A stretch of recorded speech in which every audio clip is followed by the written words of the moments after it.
Good morning to all.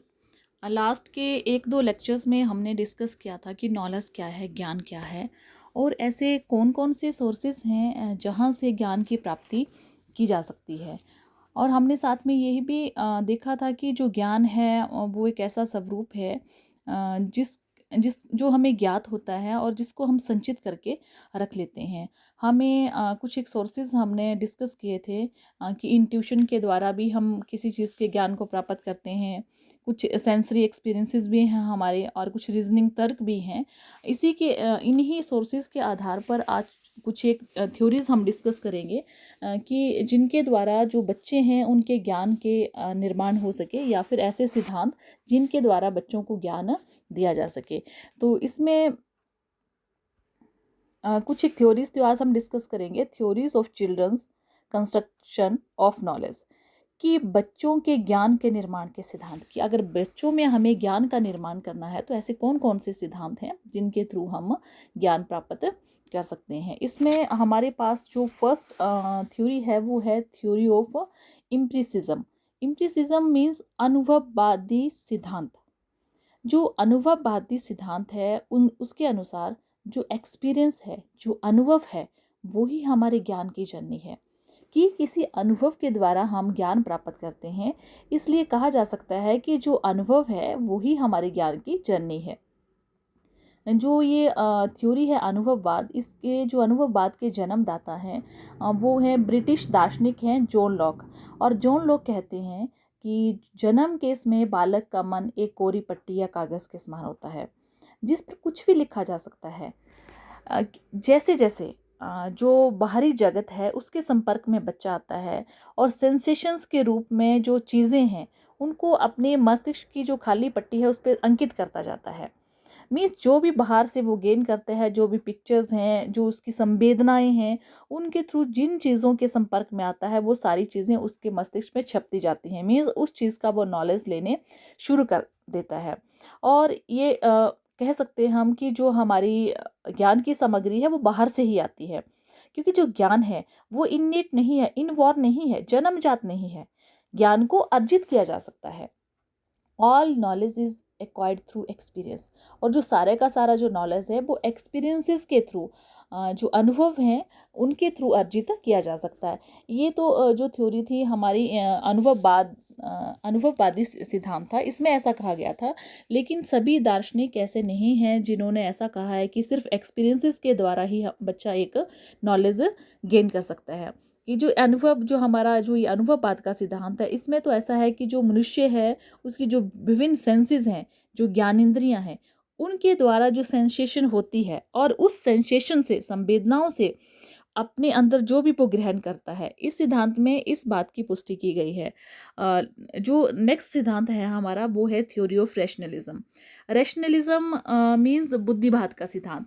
अब जो बुद्धिवादी हैं उसमें जो सुकरात और प्लेटो, आपने नाम सुना होगा, ये दो दार्शनिक हैं, ये बुद्धिवादी हैं। और ये कहते हैं कि अनुभव नहीं, जो रियल नॉलेज है उसकी जो उत्पत्ति है वो बुद्धि से होती है। कि अगर हमारे पास इंटेलिजेंस है, बुद्धि है, तो वहीं से हम नॉलेज गेन करते हैं। लेकिन जो हमारे अनुभववादी थे उसके जो ये थे जन्मदाता थे जॉन लॉक। जॉन लॉक ऐसा नहीं मानते। जॉन लॉक ऐसा मानते हैं कि जैसे जैसे बाहरी जगत के संपर्क में आते जाते हैं हम, और जो हम अनुभव गेन करते जाते हैं उससे हमें ज्ञान होता है। लेकिन जो बुद्धिवाद का सिद्धांत है, बुद्धिवाद के सिद्धांत में जो सुकरात और प्लेटो, ये दो दार्शनिक हैं, ये कहते हैं कि जो रियल नॉलेज हमें मिलता है उसकी जो उत्पत्ति है वो बुद्धि से होती है। और उन्होंने ऐसा भी कहा है कि जो नॉलेज हमें ज्ञान से मिलता है वो अल्पकालीन है। जो नॉलेज हम इंद्रियों से प्राप्त करते हैं वो नॉलेज कैसा है, अल्पकालीन है, वो थोड़े समय के लिए रहता है। लेकिन जो बुद्धिवादी हैं वो कहते हैं कि जो समस्त ज्ञान है, सारा का सारा ज्ञान बुद्धि पर ही आधारित है। अनुभव के द्वारा हम कुछ भी नहीं सीखते हैं। जो सब कुछ सीखते हैं वो हम बुद्धि के द्वारा ही सीखते हैं। और बुद्धि ही ज्ञान का अंतिम प्रमाण है। बुद्धि हमें जन्म से मिलती है और उसी से हम समस्त ज्ञान प्राप्त करते हैं, और वहीं से हमें आइडियाज़ मिलते हैं, वहीं से हम सारी चीज़ें सीखते हैं। ये था बुद्धिवाद का सिद्धांत। और फर्स्ट सिद्धांत हमने डिस्कस किया अनुभववादी सिद्धांत, और सेकंड है हमारे पास बुद्धिवादी सिद्धांत। अब थर्ड सिद्धांत पे आते हैं। थर्ड सिद्धांत है हमारे पास sense rationalisation theory. Sense means संवेद, रैशनलाइजेशन होता है विवेकपूर्ण सिद्धांत।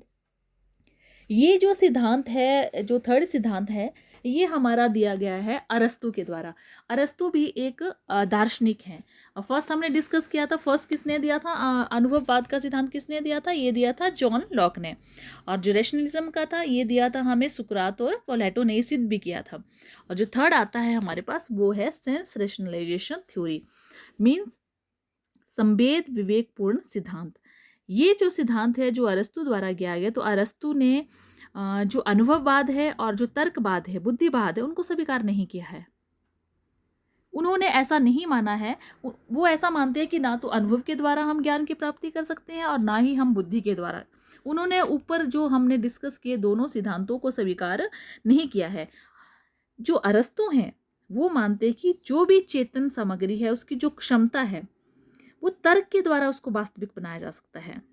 कि ऐसा नहीं है किसी चीज़ का हमने अनुभव ले लिया और उस चीज़ के बारे में हम अच्छे से जान गए। इस बात को उन्होंने गलत साबित किया। वो कहते हैं कि जब हम किसी भी चीज़ का नॉलेज लेते हैं और नॉलेज लेने के बाद जब उस पे तर्क देते हैं, तर्क देकर ही उस चीज़ को वास्तविक बनाया जा सकता है। इस कहने का अभिप्राय अरस्तु का ये है कि सिर्फ अनुभव लेकर ही हम ज्ञान प्राप्त नहीं कर सकते हैं। अनुभवों से हमने जो भी सीखा है उसे जब तक हम तर्क नहीं देंगे, लॉजिक नहीं देंगे, तब तक वो हमारा वास्तविक ज्ञान नहीं बन सकता है। वो कहते हैं कि जो भी हमारे विचार हैं, जो भी हमारे सिद्धांत हैं, उन दोनों को तर्क द्वारा ही असली जो ज्ञान है वो हम प्राप्त कर सकते हैं। नेक्स्ट है हमारे पास एक्सपेरिमेंटल थ्योरी। एक्सपेरिमेंटल नाम से ही पता चल रहा है प्रायोगिक सिद्धांत। ये जो सिद्धांत है, ये जो तार्किक सिद्धांत है, इन दोनों ही स्तरों से संबंध रखता है। तार्किक से भी संबंध रखता है और जो हमारा इंद्रिय सेंसेशन वाला ज्ञान है उससे भी संबंध रखता है। जो प्रायोगिक मीन जो प्रयोजनवाद जीवन का सिद्धांत है, और ये किस पर आधारित है? प्रयोगों पर आधारित है। जो प्रायोगिकवाद सिद्धांत है, इनका मानना है, ये जो सिद्धांतवादी है इनका मानना है कि जैसे जैसे हम अनुभव प्राप्त करते हैं, उस ज्ञान को हम अर्जित करते हैं, अर्जित करने के बाद जब हम उसको प्रयोग करते हैं, उसको एप्लीकेबल यूटिलिटी होती है, उसको उसको जब प्रयोग करते हैं तब वो हमारा ज्ञान बनता है। मीन्स आजकल जो प्रायोगिक सिद्धांत है ज्ञान प्राप्त करने की, इस विधि का मैक्सिमम समर्थन किया जाता है। जैसे साइंस में भी कोई भी चीज़ है, हम अगर किसी चीज़ की हम खोज करते हैं तो हम ऑब्जर्व करते हैं, ऑब्जर्व करने के बाद उस पर प्रयोग करते हैं, और प्रयोग करने के बाद जो हमें नॉलेज प्राप्त होता है वो हमारा क्या है? नॉलेज है। उसके द्वारा हम ज्ञान की प्राप्ति कर सकते हैं। इसके साथ साथ हमारे पास यौगिक थ्योरी भी है, योग सिद्धांत। योग के द्वारा ही भी हम ज्ञान की प्राप्ति कर सकते हैं। अब योग के बारे में तो आपने काफ़ी कुछ सुना भी होगा, और इनके जो प्रमुख जो प्रतिनिधि हैं वो पतंजलि हैं। और इस सिद्धांत के अंतर्गत उन्होंने बताया है कि जो हमारा मस्तिष्क है उसकी एक प्रमुख विशेषता है कि इसमें ज्ञान के साथ साथ अज्ञानता भी होती है। मीन्स जो हमारा शारीरिक और जो मानसिक विचलन है, उसकी जो सारा ये जो है ये हमारी व्यग्रता है। व्यग्रता मीन्स जो हमारे मस्तिष्क में, दिमाग में जो नेगेटिविटी चलती रहती है वो ही सारी बुराइयों की जड़ है। ठीक है। और जो पतंजलि योग सिद्धांत का अभिप्राय है कि हम अपने मस्तिष्क को एक बिंदु पर केंद्रित करके सारी बुराइयों को खत्म कर सकते हैं। और ये पतंजलि ने कहा है कि ये योग के द्वारा ही सिद्ध हो सकता है कि हम अपनी जो हमारी शारीरिक क्रियाएं हैं, जो हमारी मानसिक क्रियाएं हैं, उनको केंद्रीयकरण की सहायता से हम अपनी जो मानसिक चेतना है उसको उच्च स्तर तक ले जाएं। कहने का अभिप्राय ये है कि जो भी हम अनुभव प्राप्त करते हैं, जब भी हम किसी बात को ग्रहण करते हैं तो जो पॉजिटिव बातें हैं वो भी हमारे दिमाग में आती हैं, जो नेगेटिविटी है वो भी हमारे दिमाग में आती है। तो उनका कहना है कि ये जो सारी प्रॉब्लम्स हैं ये हमारी सोच का ही नतीजा है। ठीक है। हम किसी एक बात पे फोकस नहीं कर पा रहे हैं।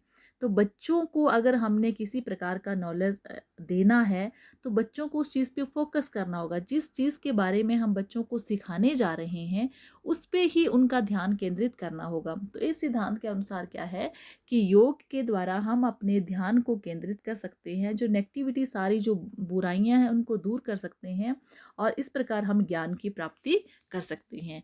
जो लास्ट सिद्धांत है हमारा वो है क्रिटिसिज्म थ्योरी। क्रिटिसिज्म मीन्स समीक्षावाद का सिद्धांत।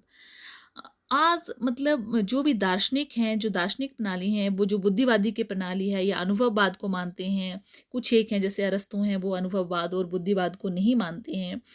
उनके अनुसार ये जो है, जो मेथड ऑफ क्रिटिसिज्म है, जो समीक्षा की प्रणाली है, उसके द्वारा भी नॉलेज को गेन किया जा सकता है। जो समीक्षावाद है, इसका जैसे एक दार्शनिक हैं कांट, उन्होंने कहा है कि जो परीक्षावाद वह दर्शन है जो कुछ कहने के पहले तोलता है या कुछ जानने के पहले ज्ञान की शर्तों की जांच करता है। जांच करने का अभिप्राय है कि उसकी समीक्षा की जाती है। अगर कोई भी बात है तो उसके गुण दोषों के बारे में, उसकी सीमाओं के बारे में जांचे बिना उस पर अंधविश्वास नहीं करना है। मीन्स क्रिटिसाइज करना है उस चीज़ को। क्रिटिसाइज करने के बाद जब हम किसी चीज़ को क्रिटिसिज्म करते हैं, किसी चीज़ की समीक्षा करते हैं, तो हम उसके गुणों की भी व्याख्या करते हैं, साथ साथ दोषों की भी करते हैं, साथ साथ जो भी लिमिटेशंस हैं उनको भी बताते हैं। जब तक हम किसी चीज़ के गुण दोष और सीमाओं के बारे में नहीं बताएंगे, तब तक हमें उस चीज़ का असली ज्ञान प्राप्त नहीं होगा। क्योंकि हर सिक्के के, जैसे बोलते हैं, दो पहलू हैं, ठीक है, वैसे ही है कि जिसमें अच्छाई है उसमें बुराई भी है। तो जब तक हम इन चीज़ों की समीक्षा नहीं करेंगे, इसमें क्या अच्छाई है क्या बुराई है, तब तक हम रियल नॉलेज तक नहीं पहुंच सकते हैं। इसलिए ये कहना गलत नहीं होगा, जो क्रिटिसिज्म थ्योरी है, जो समीक्षावाद का सिद्धांत है, उसके द्वारा भी हम कुछ ना कुछ गेन करते हैं। तो आज हमने डिस्कस किया कि जो ज्ञान है, ऐसे कौन कौन से तरीके हैं जिनके द्वारा हमें ज्ञान की प्राप्ति हो सकती है। जैसे हमने फर्स्ट सिद्धांत देखा, अनुभववाद का सिद्धांत, लेकिन जो अनुभववाद का सिद्धांत था, जो जॉन लॉक है उन्होंने दिया था। सेकंड हमने देखा बुद्धिवाद का सिद्धांत कि जो रियल नॉलेज है वो हमें बुद्धि से ही प्राप्त होता है। लेकिन जब हम थर्ड जो हमारी थ्योरी थे उस पे आते हैं, तो अरस्तु कहते हैं कि ना तो अनुभववाद, ना ही जो पूर्ण जो हमारा बुद्धिवाद है वो हमें ज्ञान देता है, बल्कि अनुभव लेने के बाद और बुद्धि के देने के बाद जब हम किसी चीज़ पे तर्क देते हैं, लॉजिक देते हैं, तब हमें असली ज्ञान की प्राप्ति होती है। और इसके साथ साथ ही हमने डिस्कस किया कि जो हमारी प्रायोगिक थ्योरी है, जो एक्सपेरिमेंटल है, कि किसी चीज़ का ज्ञान प्राप्त करने के लिए पहले हम एक्सपेरिमेंट करते हैं, प्रयोग करते हैं। प्रयोग करने के बाद जब कोई चीज़ सिद्ध हो जाती है और वो जो नॉलेज है हमारे पास वो परमानेंट रहता है, उस नॉलेज को हम अच्छे से गेन कर सकते हैं। और लास्ट हमने देखा यौगिक थ्योरी। यौगिक थ्योरी कैसा है कि जो भी हमारी नेगेटिविटी है, जो सोच है हमारी, वो ही हमें रियल जो लॉजिक है, जो तर्क है, वो नहीं देने देती है। और यौगिक थ्योरी के द्वारा हम अपने ध्यान को केंद्रित कर सकते हैं, जो भी नेगेटिविटी है उसको ख़त्म करके जो असली चीज़ है उसको प्राप्त कर सकते हैं। इसके साथ साथ हमने डिस्कस किया क्रिटिसिज्म थ्योरी के बारे में। क्रिटिसिज्म होता है किसी चीज़ की समीक्षा करना। समीक्षा मतलब उसके गुण के बारे में बताना, दोषों के बारे में बताना, उसकी लिमिटेशंस क्या हैं।